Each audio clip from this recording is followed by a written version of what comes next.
Pada malam hari ini kembali kami datang dengan penuh ucapan syukur di dalam situasi yang penuh dengan keprihatinan bagi negara kami Indonesia dengan adanya COVID-19 ini Tuhan. Namun kami tetap mengucap syukur kepadamu karena dalam situasi yang tidak memungkinkan untuk kami bisa berkumpul bersama-sama di dalam satu ruangan ibadah di tempat ini, namun Tuhan masih memberi kesempatan untuk kami dapat sehat, kami dapat memuji dan meninggikan nama-Mu. Dan sekarang kami akan mendengarkan isi hati Tuhan. Mari Roh Kudus urapi hamba-Mu, urapi setiap kami yang mendengar firman-Mu dengan urapan yang sama, agar firman yang ditaburkan dapat kami pahami dan kami mengerti di dalam kehidupan kami. Dan jika ada kuasa penguasa roh jahat di udara yang akan merebut kebenaran firman dari hati dan pikiran kami tolak dan kami patahkan di dalam nama Yeshua HaMashiach. Pergi kau keluar, tinggalkan kehidupan kami semuanya, karena pikiran dan hati kami akan kami tujukan bagi kebenaran firman Tuhan saja. Berikan kemampuan kepada kami bukan hanya untuk mendengar firman-Mu saja, melainkan juga melakukannya di dalam kehidupan kami. Terima kasih Bapa, demi nama Adonai Yeshua HaMashiach kami sudah berdoa dan mengucap syukur. Haleluya, amin. Shalom Bapak Ibu Saudara sekalian yang kekasih di dalam Tuhan, dimanapun Bapak Ibu Saudara sekalian berada pada saat ini. Yang pertama saya ucapkan Chag Sameach HaShavuot yang hari ini jatuh pada tanggal 6 Sivan 5780, tepatnya tanggal 28 Mei 2020. Jadi pada hari ini merupakan Erev Shavuot, tetapi kita sudah masuk kepada Shavuot ya. Nah Bapak Ibu Saudara sekalian, apakah Shavuot? Shavuot adalah satu di antara 7 perayaan yang diperintahkan oleh Bapa Yahweh untuk dirayakan oleh umat-umatnya. Saya tidak akan mengacu kepada pemahaman tentang 7 hari raya, karena saya sudah sering kali mengajarkan tentang hal ini. Namun saya akan membawakan firman yang saya beri judul Datang untuk Membimbing. Pada hakikatnya Bapak Ibu Saudara sekalian, manusia hidup di atas muka bumi ini tidak lepas dari bimbingan. Ketika saudara dilahirkan, saudara sudah dibimbing oleh orang tua saudara. Cara makan, cara minum, cara berjalan, cara melakukan banyak hal, saudara sudah mulai dibimbing. Karena itu kedatangan pembimbing tentu sangat diharapkan bagi kita semuanya. Nah, siapakah yang datang untuk membimbing kita di dalam kehidupan kita? Mungkin saudara yang punya keluarga, keluarga saudara bisa membimbing. Saudara yang punya orang lain yang dekat, orang lain yang dekat bisa membimbing saudara. Tetapi bagaimana kalau saudara harus dengan terpaksa sendirian dan tidak ada pembimbing? Siapakah yang bisa datang untuk memberikan bimbingan kepada kita semua? Untuk itu saya akan ajak untuk Bapak Ibu Saudara sekalian membuka di dalam kitab Kisah Rasul pasal yang kedua ayat 1 sampai ayat yang ke-6, yang demikian bunyinya. Dan ketika hari Pentakosta tiba, dengan seia sekata mereka semua terus berada bersama-sama. Dan tiba-tiba datanglah suatu bunyi dari langit seperti angin kencang yang menderu dan memenuhi seluruh rumah tempat mereka sedang duduk. Dan tampaklah kepada mereka lidah-lidah seperti api yang bertebaran dan hinggap di atas mereka masing-masing. Dan mereka semua dipenuhi oleh Ruach HaKodes dan mulai berbicara dalam bahasa-bahasa yang lain, seperti yang roh itu terus-menerus memberikan kepada mereka untuk mengucapkannya. Dan ketika itu orang-orang Yahudi yang saleh dari segala bangsa yang ada di kolong langit sedang berdiam di Yerusalem. Dan ketika terjadi bunyi itu, kumpulan orang yang datang bersama dan dibingungkan karena mereka terus mendengar setiap orang sedang berbicara dalam dialek mereka sendiri. Ini adalah saat-saat di mana Ruach HaKodes atau Roh Kudus dicurahkan di atas muka bumi. Di sana pada saat itu sedang berkumpul orang-orang Partia, Media, Elam, orang-orang yang berdiam di Mesopotamia, Yudea dan juga Kapadokia, Pontus dan Asia, Frigia dan juga Pamfilia, Mitsraim dan bagian-bagian Libya yang berdekatan dengan Kirene, dan mereka yang berkunjung dari Roma, baik orang-orang Yahudi maupun para proselit. Saudara mungkin tanya, apa itu proselit? Proselit adalah orang goyim atau selain orang Yahudi yang menganut agama Yahudi. Itu disebut proselit. Orang-orang Kreta dan orang-orang Arab, mereka semua berbicara, mendengar para rasul berbicara dalam dialek mereka. Jadi maksudnya begini, saudara-saudara. Misalkan di Indonesia ini, ya, ada seseorang yang tidak pernah pergi ke luar negeri, tidak pernah belajar bahasa. Kemudian di ruangan ini banyak berkumpul orang dari Jepang, orang Indonesia yang tinggal di Jepang, orang Indonesia yang tinggal di Amerika, orang Indonesia yang tinggal di Rusia, orang Indonesia yang tinggal di Arab misalkan. Artinya mereka yang tinggal sekarang ini adalah orang-orang Indonesia yang sudah berbahasa asing, tetapi mereka mengerti bahasa Indonesia. Nah, ternyata orang Indonesia yang tidak pernah pergi ke luar negeri dan tidak pernah belajar bahasa, tiba-tiba mereka berbicara bahasa-bahasa Rusia, bahasa Jepang, bahasa Arab dan sebagainya. Sehingga orang-orang dari luar negeri itu yang berkumpul di situ, termasuk para proselit, mereka kaget, bingung. Kenapa hal itu bisa terjadi? Nah, Bapak Ibu Saudara sekalian, seringkali kejadian ini oleh gereja-gereja yang beraliran karismatik dianggap menjadi sesuatu yang sangat luar biasa dan istimewa. Sehingga ketika bisa berbahasa lidah, ya, mereka pergunakan bahasa lidah itu bukan untuk membangun dirinya sendiri. Karena kitab suci katakan orang yang berbahasa lidah itu untuk membangun dirinya sendiri. Tetapi justru ditunjuk-tunjukkan, dipamer-pamerkan seolah-olah tingkat rohaninya lebih tinggi daripada yang lain. Jadi seolah-olah orang yang tidak bisa berbahasa lidah itu orang yang tingkat rohaninya rendah. Padahal kitab suci tidak mengajarkan demikian. Itu merupakan ketika Ruach HaKodes turun dan datang ke atas muka bumi. Nah, pertanyaannya, kenapa Ruach HaKodes turun dan datang di atas muka bumi ini? Karena Yeshua HaMasiah ditolak oleh umatnya sendiri, dibunuh, Yeshua mati, kemudian pada hari yang ketiga dia bangkit, kemudian dia naik ke Samayim, naik ke sorga, dan pada akhirnya karena Elohim itu mengasihi umat manusia, kitab suci katakan demikian besar kasih Elohim akan dunia ini, sehingga ia mengaruniakan putranya yang tunggal, supaya setiap orang yang percaya kepadanya tidak binasa, melainkan beroleh hidup kekal sampai selama-lamanya. Jadi Bapa Yahweh mengasihi umat manusia ciptaannya sendiri yang sudah berdosa. Karena itulah maka Yahweh berbicara melalui para nabi. Tetapi ternyata para nabi ini ditolak. Maka saking sayangnya Bapa Yahweh kepada umat manusia, maka dia sendiri yang turun ke atas muka bumi dalam wujud manusia yang disebut Yeshua HaMasiah namanya. Dan Yeshua adalah firman Yahweh, tetapi dia adalah Yahweh itu sendiri. Karena kitab Yohanan pasal 1 ayat yang ke-1 dikatakan, pada mulanya ada firman, dan firman yang ada bersama-sama dengan Elohim, dan firman yang ada itu adalah Elohim. Jadi Yeshua adalah firman Elohim, dan dia sendiri adalah Elohim.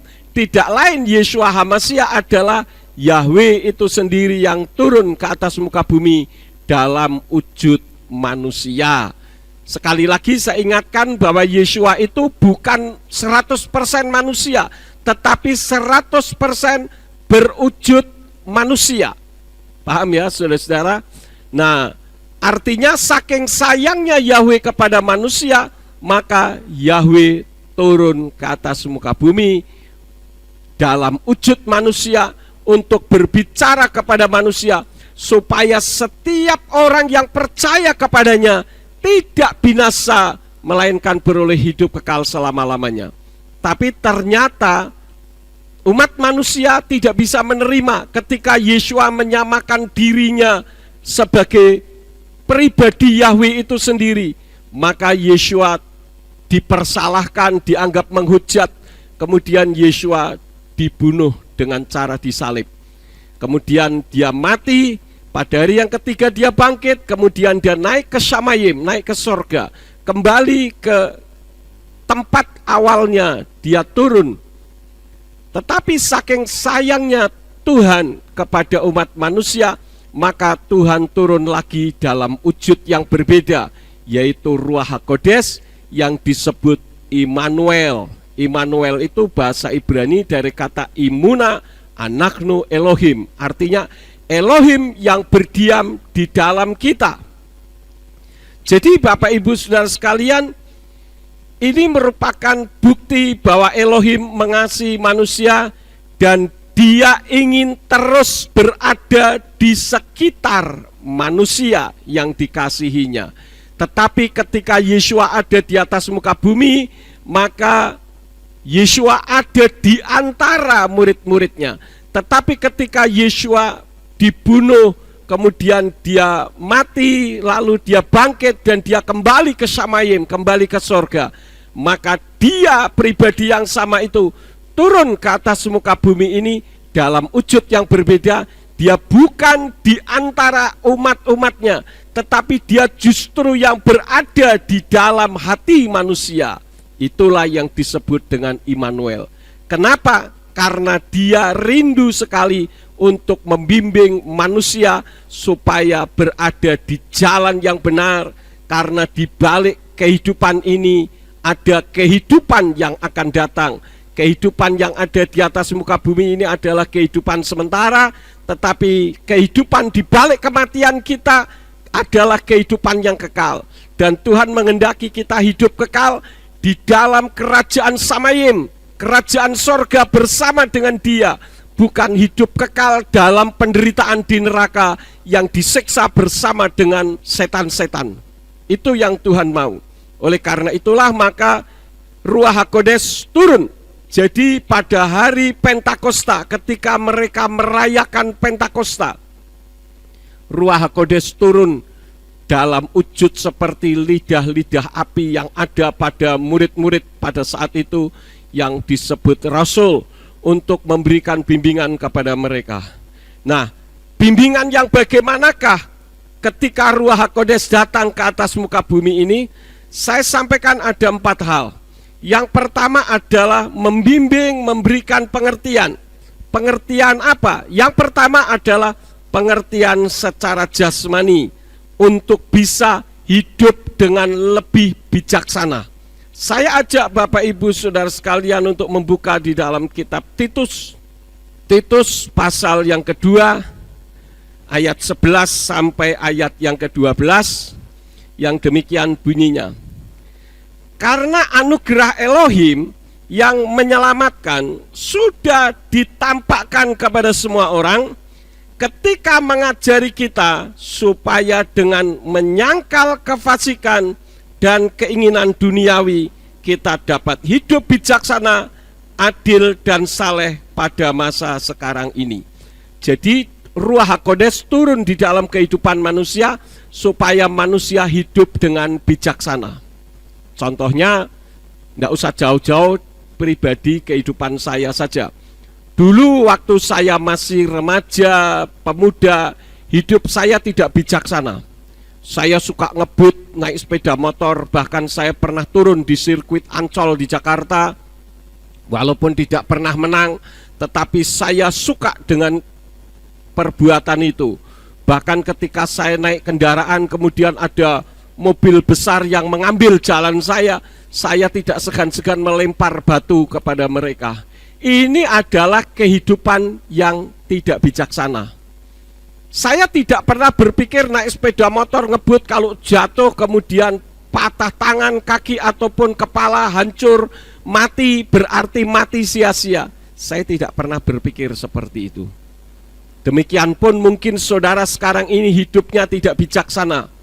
Saudara berpikir dengan kehidupan saudara memakai narkoba misalkan, atau saudara melakukan perbuatan perzinahan, saudara melakukan pencurian, perampokan, saudara pikir mumpung masih hidup kapan lagi kita bisa memiliki uang banyak.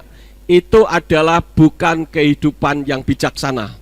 Atau mungkin di dalam kehidupan kita setiap hari mulut kita tidak bisa tertata dengan baik. Itu adalah mulut yang tidak bijaksana. Karena kitab suci katakan ucapan yang keluar dari mulut kita itu sangat berbahaya, karena bisa membakar kehidupan manusia dan bahkan bisa mematikan orang lain. Karena itu hiduplah dengan bijaksana. Artinya apa? Segala kehidupan aspek kita hanya untuk kemuliaan Tuhan. Misalkan mata ini biasa kita pergunakan untuk melihat hal-hal yang negatif. Pikiran kita memikirkan hal-hal yang negatif. Tangan kita gunakan untuk hal-hal yang negatif. Kaki kita melangkah menuju ke tempat-tempat yang negatif. Orang yang hidup bijaksana karena dipimpin oleh Ruach HaKodes, maka mereka akan menata kehidupannya dengan baik. Yang dulunya suka berjalan ke tempat-tempat yang tidak dikehendaki oleh Tuhan, sekarang berubah, ya.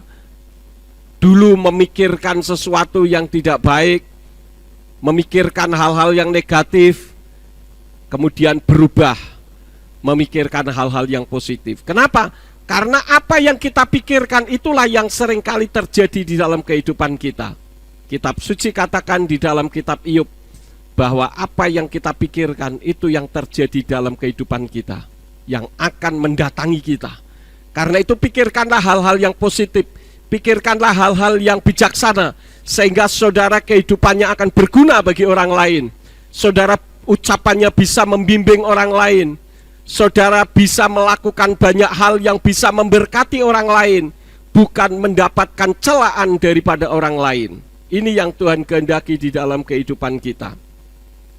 Jadi Ruach HaKodes datang untuk memberikan pengertian secara jasmani supaya kita bisa hidup dengan bijaksana. Tetapi juga memberikan bimbingan pengertian secara rohani, yaitu untuk menerima ataupun memahami tentang kebenaran firman. Karena firman Tuhan ini, kalau saudara tidak mengimani dengan baik, saudara mau membaca model seperti apa, banyak kali orang tidak memahami artinya. Saya sering ditanya orang, Pak, kenapa ya kalau saya membaca kitab suci kok rasanya sulit sekali saya mendapatkan pengertian di dalamnya, rasanya susah. Bahkan kalau saya membaca kitab suci bawaannya ngantuk saja. Ya, saya ingatkan kitab suci bukan obat tidur, tetapi manual book bagi kita, buku manual kehidupan kita. Artinya kalau saudara membuka kitab suci, saudara membaca dengan baik, maka kehidupan saudara selaras dengan kitab suci. Saudara akan sehat, saudara akan bahagia, saudara akan sukacita, saudara hidupnya akan enjoy, tidak susah. Orang Jawa katakan kemrungsung begitu. Kita akan memiliki damai sejahtera. Ini adalah membimbing, memberikan pengertian secara rohani, dan bisa memahami untuk mengerti kebenaran firman. Karena itu saya sarankan kalau saudara mau membaca kitab suci, jangan asal baca, apalagi membacanya seperti membaca komik. Tidak bisa. Apa yang harus saudara lakukan pertama kali? Berdoa, minta bimbingan Ruach HaKodes, supaya Ruach HaKodes memberikan hikmat untuk kita bisa mengerti kebenaran firman. Karena ini adalah Ruach HaKodes juga yang mengilhaminya. Untuk itu saya akan ajak untuk Bapak Ibu Saudara sekalian membuka di dalam kitab Kisah Rasul 2 ayat 16 sampai 21 yang demikian bunyinya. Namun inilah yang telah dikatakan oleh Nabi Yoel, dan akan terjadi pada hari-hari terakhir. Elohim berfirman, Aku akan mencurahkan dari rohku ke atas semua daging, dan anak-anak lelakimu dan anak-anak perempuanmu akan bernubuat, dan teruna-terunamu akan melihat penglihatan, dan para tua-tuamu akan dimimpikan mimpi-mimpi. Bahkan aku pun akan mencurahkan dari rohku ke atas hamba-hambaku laki-laki dan ke atas hamba-hambaku perempuan pada hari-hari itu, dan mereka akan bernubuat. Dan aku akan memberikan keajaiban-keajaiban di langit, di atas, dan tanda-tanda di bumi di bawah, darah dan api dan kabut asap. Matahari akan diubah menjadi gelap, dan bulan menjadi darah sebelum hari Yahweh yang besar dan mulia itu datang. Dan akan terjadi, setiap orang yang memanggil nama Yahweh, dia akan diselamatkan. Saya ingin memberitahu kepada saudara, siapa yang mengatakan ini? Yang mengatakan adalah Kepa atau Petrus. Dia adalah orang yang ketika Ruach HaKodes menguasai hidupnya, dia bisa memahami kebenaran firman, ya, memahami bahwa apa yang sudah ditulis di dalam kitab para nabi, dia bisa menyampaikannya kepada banyak orang pada saat itu. Kenapa? Karena Kepa penuh dengan Ruach HaKodes. Dan bahkan lebih daripada itu, untuk memahami bahwa Yeshua itu adalah Yahweh. Saya ajak saudara untuk membuka di dalam 1 Korintus pasal yang ke-12. 1 Korintus pasal yang ke-12 ayat yang ketiga. Di sana dikatakan, di dalam kitab suci Indonesian Literal Translation dikatakan demikian. Oleh sebab itu aku memberitahukan kepadamu bahwa ketika berbicara dalam roh Elohim, tidak seorang pun mengatakan Yeshua terkutuk, dan tidak seorang pun dapat mengatakan Yeshua Tuhan kecuali oleh Ruach HaKodes. Tetapi kalau saudara membaca di dalam kitab Hebraic Roots Version, yaitu versi akar Ibrani Perjanjian Baru, 1 Korintus pasal yang ke-12 ayat yang ketiga, di sana saudara akan melihat dengan jelas. Saudara bisa lihat slide-nya sekarang. Nah, di situ dikatakan tidak seorang pun dapat mengatakan Yahweh itu Yeshua kecuali oleh Ruach HaKodes. Jadi hanya orang yang diurapi Roh Kuduslah yang bisa mengatakan bahwa Yeshua itu Yahweh. Paham saudara-saudara? Sekarang ini ada banyak sekali umat-umat Nasrani yang tadinya ketika belum mengenal nama Yahweh, menjadikan Yesus Kristus sebagai Tuhan dan Juru Selamatnya, yang dianggapnya itu adalah Allah Bapa yang turun ke dalam dunia ini. Tetapi ketika sudah mengenal bahwa yang dimaksud Allah Bapa itu adalah Yahweh Elohim, justru kebablasan dan menganggap bahwa Yeshua HaMasiah itu bukan Yahweh. Nah, kitab suci katakan di dalam Hebraic Roots Version, versi akar Ibrani, hanya orang yang dipenuhi oleh Roh Kuduslah yang mengatakan bahwa Yahweh itu Yeshua HaMasiah. Yeshua HaMasiah itu adalah Yahweh. Dan ini adalah pengertian yang diberikan oleh Ruach HaKodes. Nah, yang menjadi pertanyaannya adalah bagaimana dengan kehidupan kita?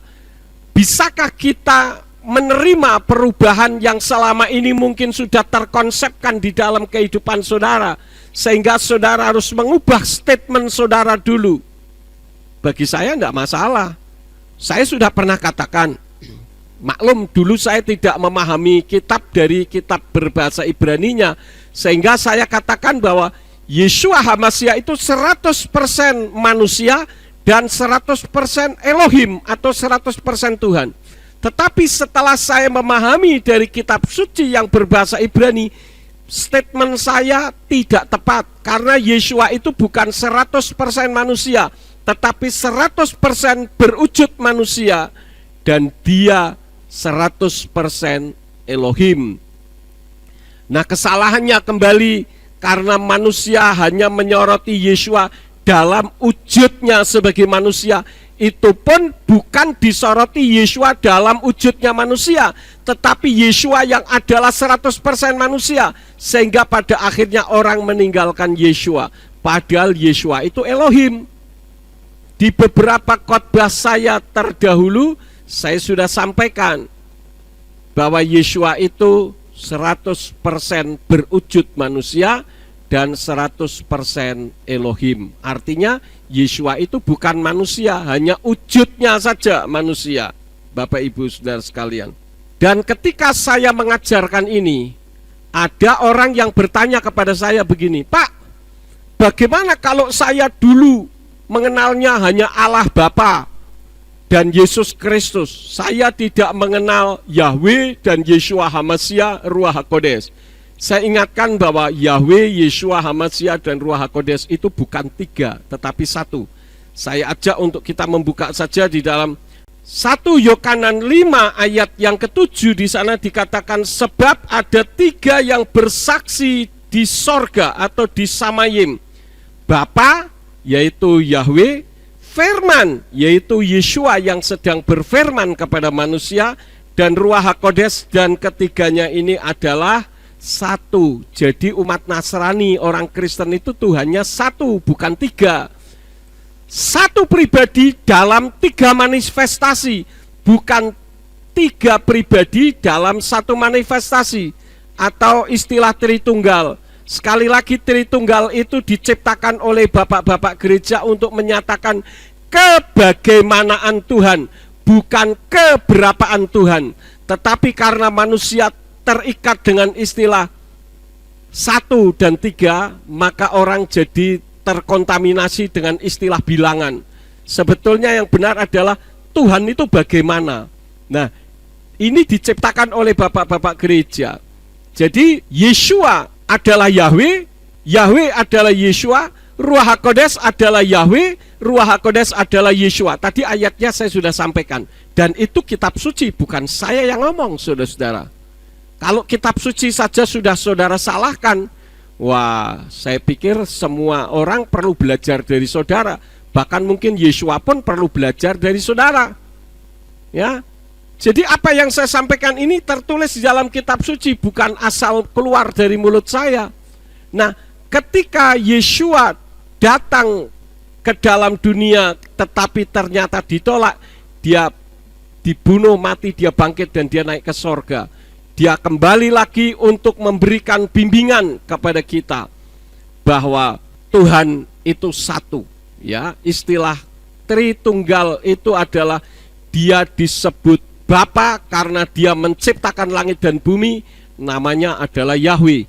Dia turun ke bumi untuk berfirman kepada manusia, namanya Yeshua HaMashiach.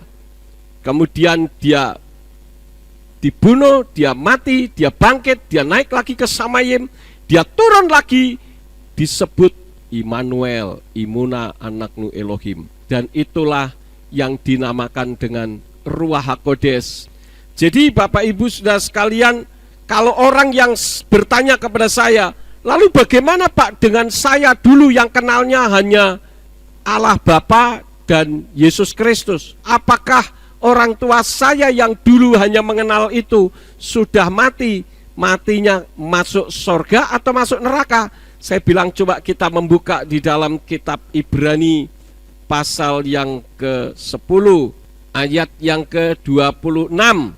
Di sana dikatakan, sebab apabila kita dengan sengaja berbuat dosa sesudah menerima pengetahuan penuh akan kebenaran, maka bagi dosa tidak ada lagi tersedia pengorbanan.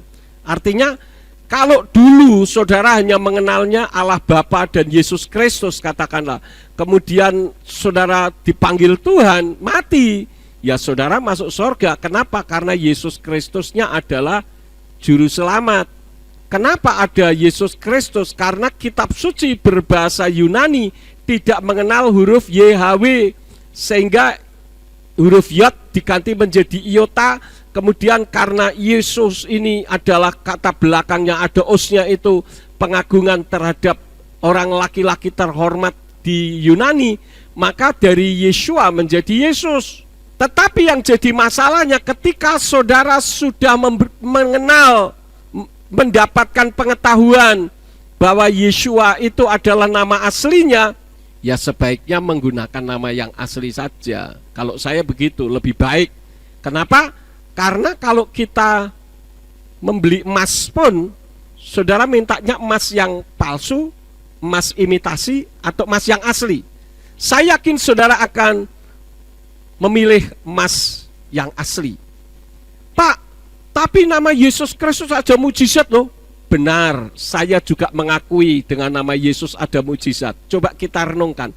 Kalau dengan nama Yesus saja ada mujizat, pakai Yeshua mujizatnya jauh lebih luar biasa. Terbukti, saya sudah mengalami ketika ginjal saya dua-dua berhenti, saya bawa ke Singapura. Saya hanya menyerahkan hidup saya Bapa Yahweh di dalam nama Yeshua HaMashiach dan Ruach HaKodes. Saya sudah siap mati di Singapura ini kalau memang Tuhan mau panggil saya di sini. Tetapi kalau Tuhan masih izinkan saya bisa sehat, saya yakin Tuhan akan memberikan mujizat. Maka mujizat itu terjadi di dalam kehidupan saya. Saya tidak perlu menceritakannya karena saya sudah pernah menceritakan berkali-kali. Tetapi saya sembuh tanpa saya minum obat satu pil pun dari dokter yang ada di Glen Eagle Hospital di Singapura, ya, dekat Orchard Road di sana. Jadi Bapak Ibu Saudara sekalian, nama Yeshua jauh lebih berkuasa daripada nama Yesus Kristus. Kenapa? Karena Yesus Kristus itu kalau diidentifikasi dari artinya, Yesus Kristus itu tidak ada memiliki arti. Tetapi kalau Yeshua itu hurufnya Yod Sin Waw Ayin. Yodnya itu adalah dari Yahweh, Sin Waw Ayin adalah keselamatan. Jadi Yeshua adalah Yahweh yang sedang menyelamatkan. Jadi nama Yeshua itu ada maknanya. Saya tidak akan memaksa saudara menggunakan nama Yeshua. Semua kembali kepada saudara. Kalau saya, karena saya sudah mengenal yang benar, yang asli, saya pakai yang asli. Itu saja, ya. Ada orang yang mengatakan saya lebih familiar kok dengan Yesus. Go ahead, itu hak saudara, ya. Tetapi pertanyaannya, siapa yang punya hak untuk mengganti nama aslinya Tuhan? Orang-orang suku Tionghoa pada zaman Orde Baru diminta untuk mengganti namanya menjadi nama lokal. Yang di Jawa ya pakai nama Jawa, yang di Sumatera pakai nama Sumatera, yang di Makassar pakai nama Makassar dan sebagainya. Kenapa? Karena pemerintah punya otoritas melebihi saudara yang suku Tionghoa yang ada di Indonesia. Dan itu pun bukan pemerintah yang memberi nama, saudara yang memberi nama disodorkan kepada pemerintah, ini loh namaku, nama yang berbau lokal. Itu masih saudara yang punya nama. Yang jadi masalahnya karena Tuhan itu tidak menghendaki namanya dipanggil dengan sembarangan. Dipanggil sembarangan saja jangan, apalagi diganti-ganti dengan sembarangan. Jadi kalau saudara sudah mengetahui, ya lebih baik kita kembali saja kepada yang aslinya. Izinkan Ruach HaKodes membimbing saudara. Memang dalam hal ini mengandung resiko, saudara mungkin dikucilkan dan sebagainya. Tetapi kalau saya, lebih baik saya dikucilkan manusia daripada saya dikucilkan Tuhan. Karena saya tidak mentaati kebenaran firman. Jadi itu yang pertama.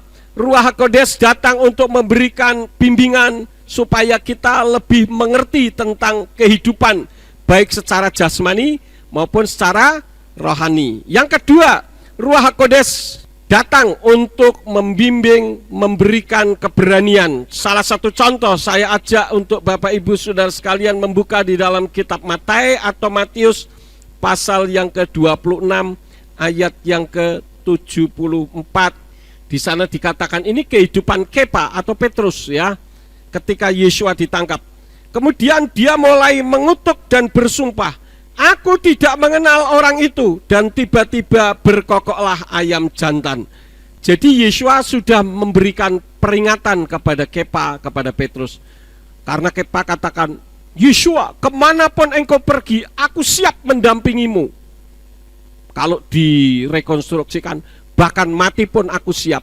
Tapi Yeshua katakan apa? Sebelum ayam berkokok, engkau sudah menyangkali aku 3 kali. Ini adalah Kepa yang mengiring Yeshua sebagai murid biasa.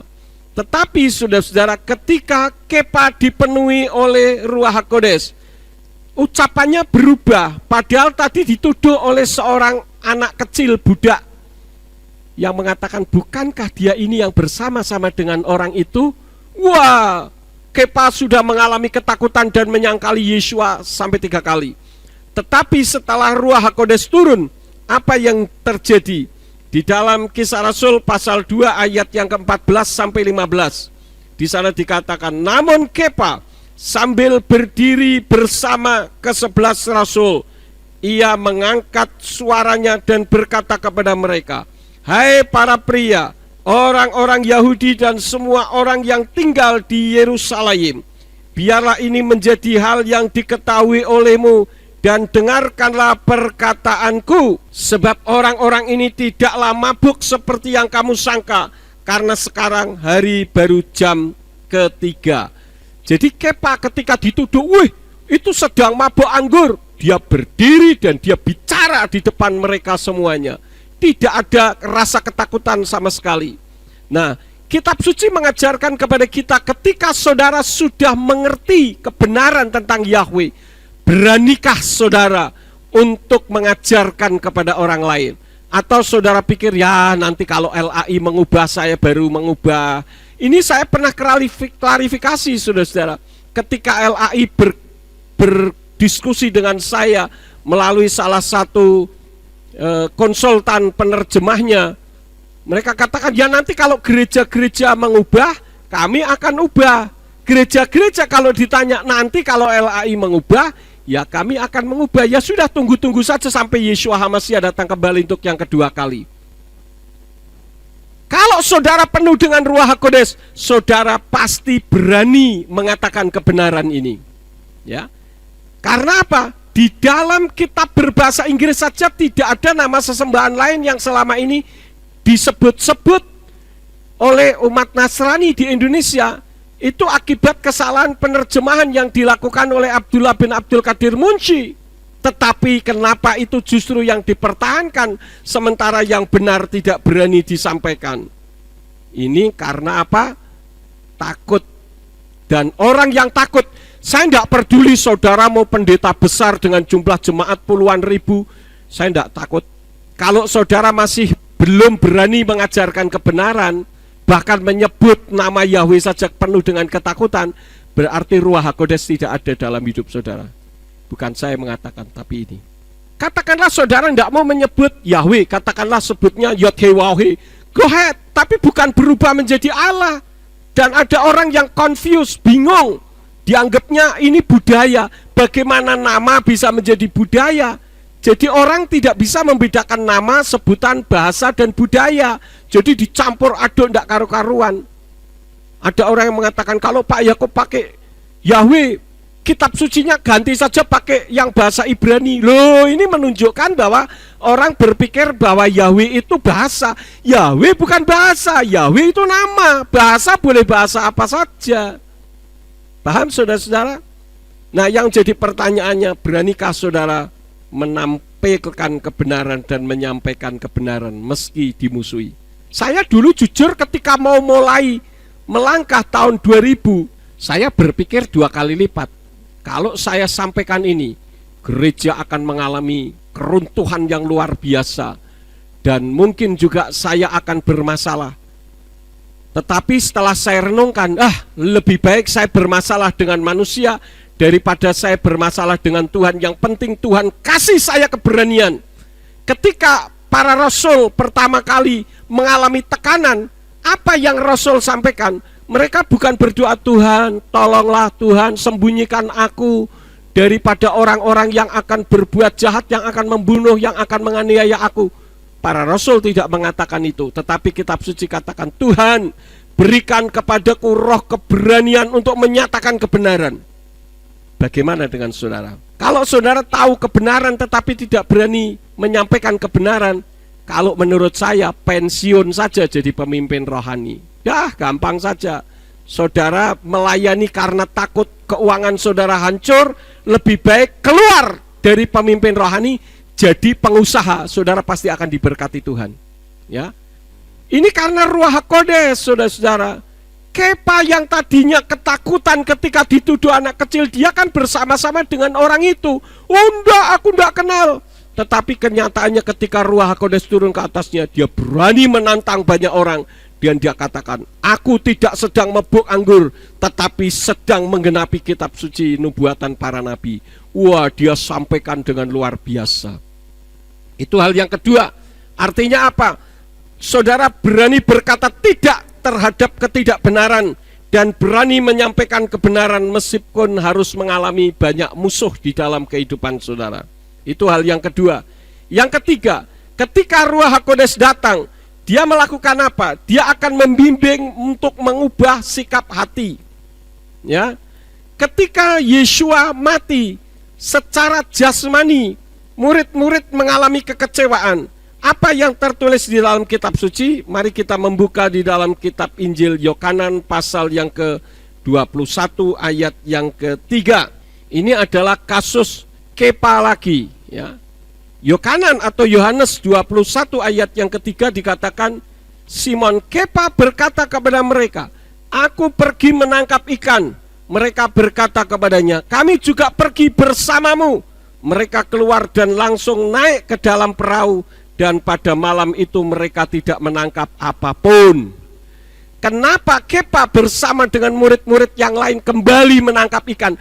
Bukankah ketika Yeshua memanggil mereka, Yeshua katakan, aku akan memanggil engkau bukan lagi untuk menjadi penjala ikan, tetapi menjadi penjala manusia. Engkau akan menangkap jiwa-jiwa. Tetapi kenapa tiba-tiba mereka kembali lagi menangkap ikan? Ya, ini sikap kehidupan yang kembali ke masa yang lalu. Namun apa yang terjadi ketika Ruach HaKodes dicurahkan?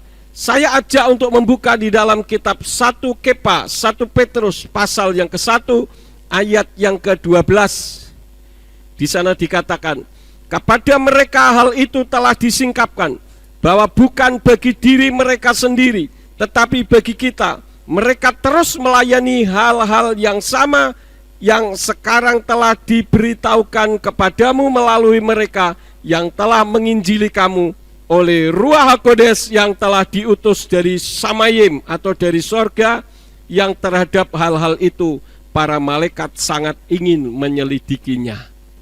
Jadi tadinya mereka mengalami kekecewaan, khususnya Kepa yang tadinya menggebu-gebu paling berani ucapannya, tiba-tiba bisa runtuh semua, imannya runtuh, dia kembali menjala ikan. Tetapi dikatakan mereka tidak mendapat apa-apa. Artinya apa? Kalau saudara kembali ke jalan saudara yang dulu, saudara tidak akan mendapatkan apa-apa. Saudara akan hampa.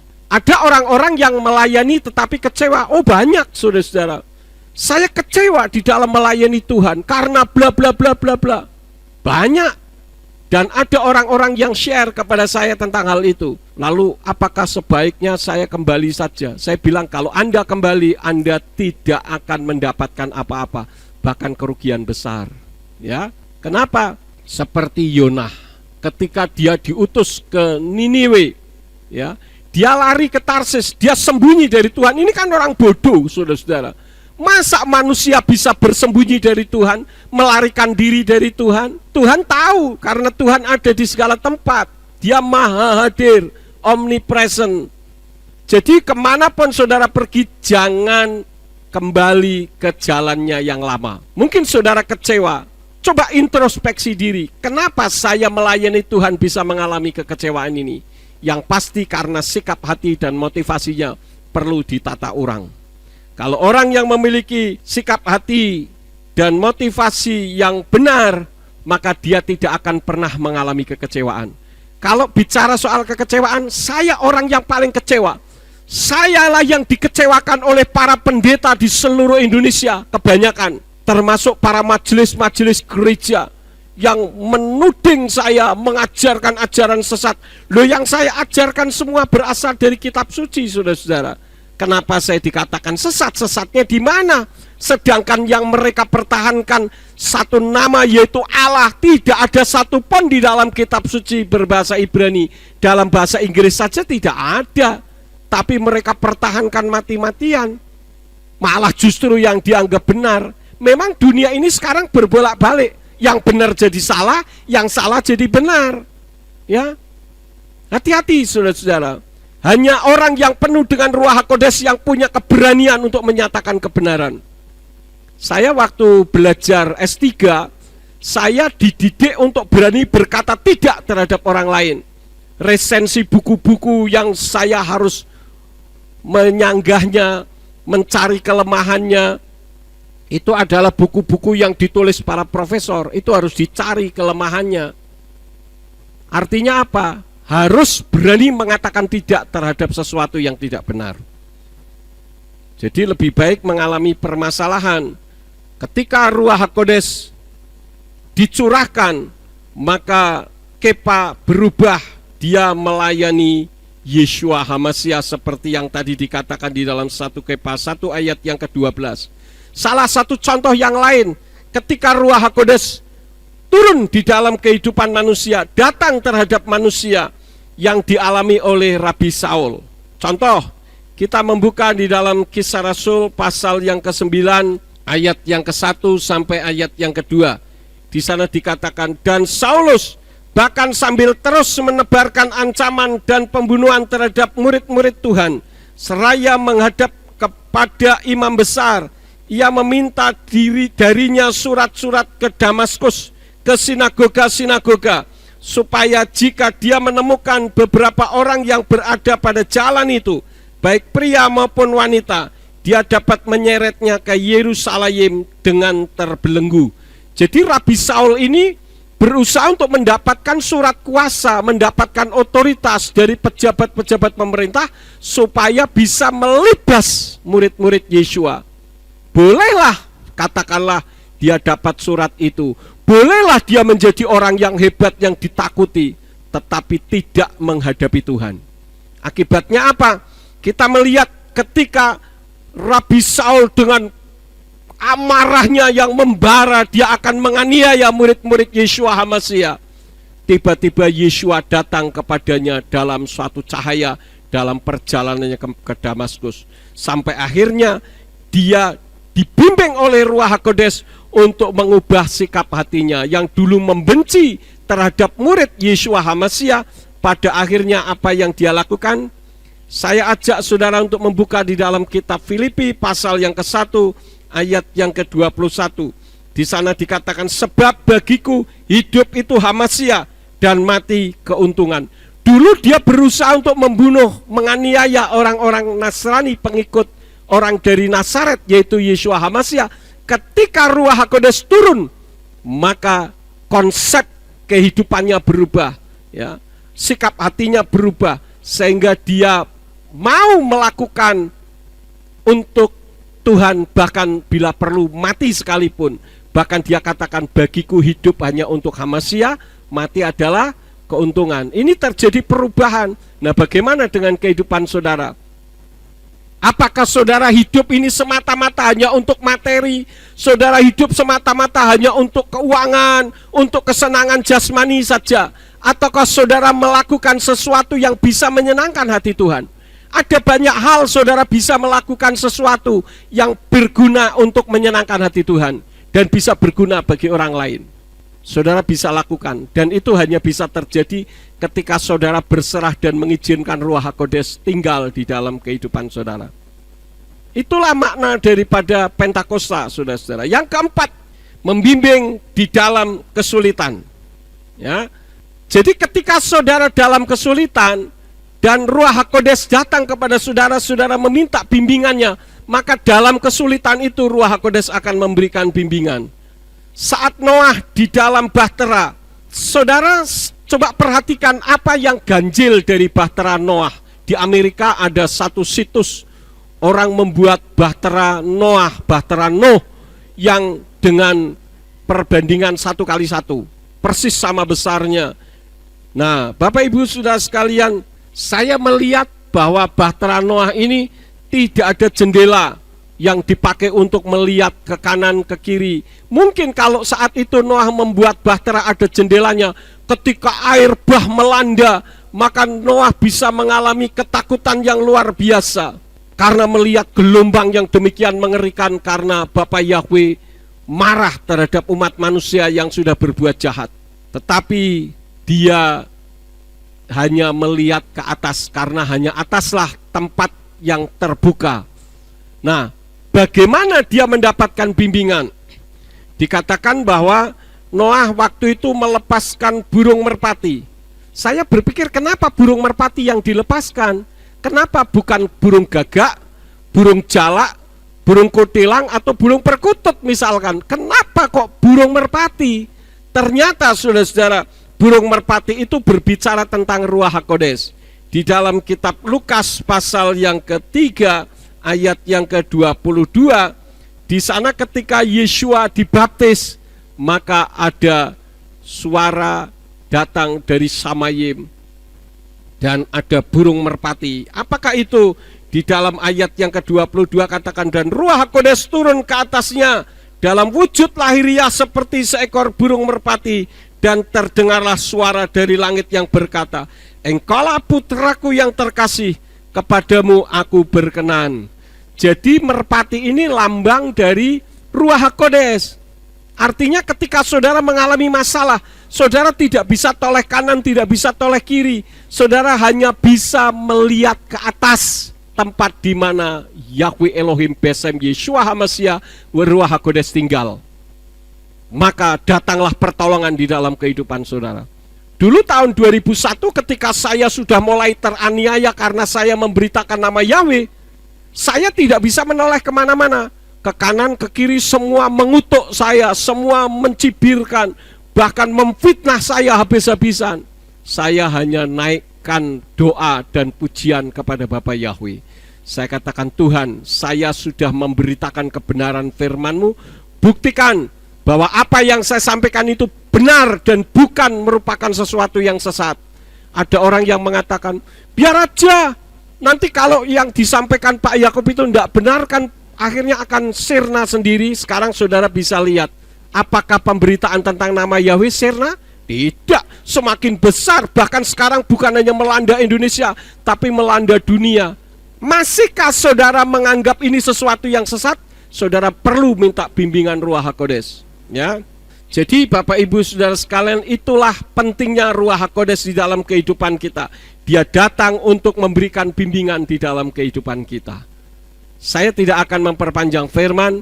Biarlah firman ini akan memberikan pengertian di dalam kehidupan saudara akan pentingnya Ruach HaKodes di dalam kehidupan saudara. Amin buat firman Elohim. Bapak Ibu Saudara sekalian, karena kita masih dalam masa PSBB, maka kita masih beribadah di rumah masing-masing. Saudara tetap bisa memantau ibadah kami secara online melalui Facebook saya, Yakub Sulistyo, atau kalau mengalami gangguan, saudara bisa beralih ke Radio Surya Kebenaran dengan alamat www atau www.suryakebenaran.com. Saudara akan menemukan di sana Radio Surya Kebenaran yang memberitakan kebenaran tentang nama Yahweh. Mari kita tundukkan kepala dan kita berdoa. Bapa Surgawi, kami mengucap syukur untuk malam hari ini dalam ibadah Shavuot, di mana kami merayakan hari Pentakosta, ketika Ruach HaKodes dicurahkan di atas muka bumi ini. Kami menyadari bahwa ini membuktikan cinta kasih Bapa Yahweh kepada umat manusia. Bahkan ketika Engkau sendiri turun dalam wujud manusia tetapi ditolak, Engkau tidak segan-segan, dengan sabarnya Engkau kembali di dalam kehidupan di atas muka bumi ini, masuk di dalam kehidupan manusia. Tuhan, masuklah di dalam setiap kehidupan kami, bimbinglah kehidupan kami, supaya kami hidup dengan bijaksana, supaya kami berani menyatakan kebenaran, dan kami melakukan kebenaran firman-Mu. Terima kasih Bapa. Berkati seluruh jemaat dan semua yang ikut mendengarkan firman melalui online ini. Engkau pakai mereka semakin hari semakin heran, berikan tetap kesehatan yang baik, sehingga dalam situasi seperti ini kami tetap bisa memuliakan Engkau. Sebelum kami berpisah satu dengan yang lain, berkatilah kami karena kami siap menerima berkat daripadamu. Mari kita angkat kedua belah tangan kita untuk menerima berkat Yahweh. Yefarcha Yahweh wa yishmerecha. Yahweh memberkati engkau dan memelihara engkau. Yair Yahweh pana olecha wikunecha. Yahweh menyinari engkau dengan wajahnya dan memberi engkau anugerah. Yesai Yahweh pana olecha wa yashem lecha shalom. Yahweh menghadapkan wajahnya kepadamu dan memberi engkau damai sejahtera. Diberkatilah engkau di kota dan diberkatilah engkau di ladang. Diberkatilah buah kandunganmu, hasil bumimu dan hasil ternakmu, yakni anak lembu sapimu dan kandungan kambing dombamu. Diberkatilah bakulmu dan tempat adonanmu. Diberkatilah engkau pada waktu masuk dan diberkatilah engkau pada waktu keluar. Sekarang kita lakukan aktivitas dalam kehidupan kita, dan terimalah berkat kasih dari Bapa Yahweh Sang Pencipta, kasih karunia Yeshua HaMashiach Sang Pembeli jiwa, dan Ruach HaKodes menyertai saudara sekalian sampai Maranatha. Adonai Yeshua HaMashiach datang kembali untuk yang kedua kali dan mengangkat kita semua. Haleluya, semua yang percaya katakan amin. Selamat malam, selamat beraktivitas, Bapa Yahweh memberkati. Amin.